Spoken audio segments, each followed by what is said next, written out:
Thanks so much for joining us. We are the Massie twins from GoneWithTheTwins.com, and today we'll be talking about the movie Yesterday.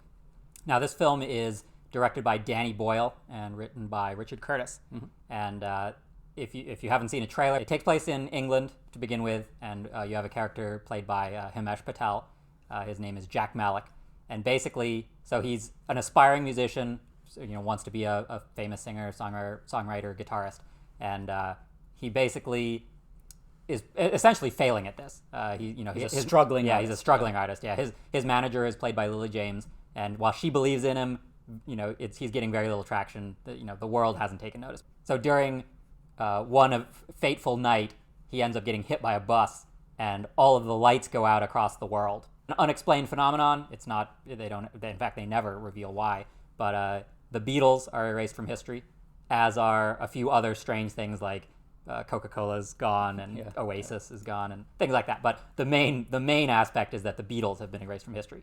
So when Jack discovers this, he now has kind of this dilemma. Should he take their music and use that to his advantage to become an overnight sensation in the music world? Yeah, in a lot of ways, and I'm sure we won't be the first people to bring up this comparison, but the little kind of the shtick in Back to the Future, there's a scene where Michael J. Fox plays rock and roll to an audience long before they've experienced that level of music or that kind of music. And so this is that kind of a premise, but expanded into a feature film. It's one of those premises where when you go into it, you're thinking, oh, this cannot end well.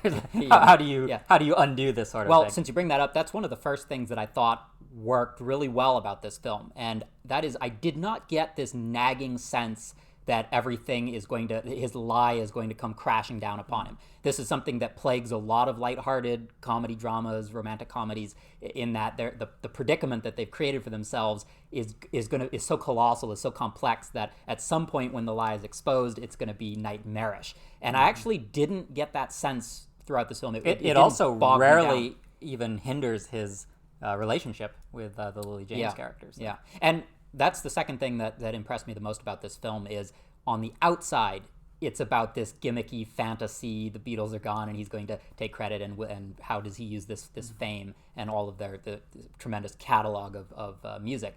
That's just the outside. I think at the heart is a good old-fashioned romance, and the love story is very, very strong. I thought it was very well handled. So even if you don't buy into, and I didn't really buy into his exploitation of the Beatles music, which is, it's a lot of fun to hear. It's kind of a gag, a little bit gimmicky. So I didn't invest in that. But what I did invest in was the love story, and I thought that was very well handled. And I think Lily James is the high point there. She was the one who I found her performance to be phenomenal. It was definitely the strongest point. Now, I did enjoy this movie, but I will play devil's advocate just a little bit, and that is, if you kind of strip away the music, if you take away the Beatles music, you take away that kind of gimmicky setup, to me, it is kind of just a fairly normal love story.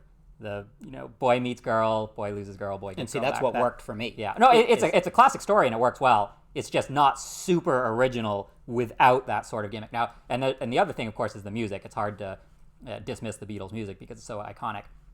One of our esteemed colleagues had kind of mentioned that he felt that this was a swan song. This was kind of a love letter to the Beatles music.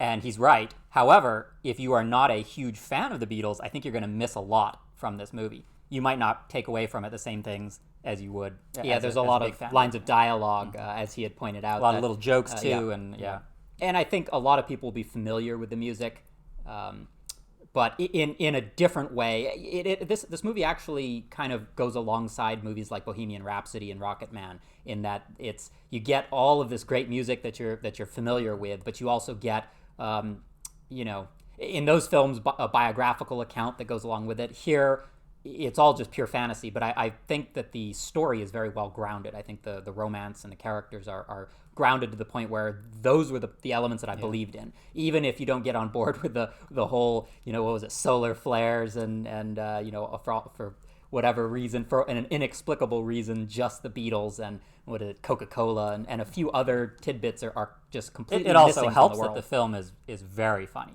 Yes. Even if you miss all of the Beatles references and those kind of jokes, it still has a very generally humorous and I think a lot of the jokes hit. They work out very well. Yeah, well, and this film, like a lot of Richard Curtis's stuff, like About Time, he handles fantasy well. He handles the idea of lighthearted, comedic sorts of premises. I think this one is a breezy, fun, lighthearted, easy film to watch, and yeah, you get a few of those moments, the inevitable dilemmas, yes, basically, what he has to choose. The conclusion's a little bit sticky, and we won't go into it for the sake of spoilers. But it's the ending. I will say one of the things that irked me a little bit is that they try a little bit too hard to tie everything up and fix all the loose ends. And life isn't like that. They don't need to go so far as to even have some of the side characters or some of the antagonists. They even have to end up happy, and that it doesn't need to go that far. But. Yeah, it's a little bit neat and tidy at the end there. Yeah. But overall, I think this movie was very entertaining, and even more so if you've been a longtime fan of the Beatles. But it's a very, very fun, pleasant little film. Enjoyable way to spend less than 2 hours. Yeah.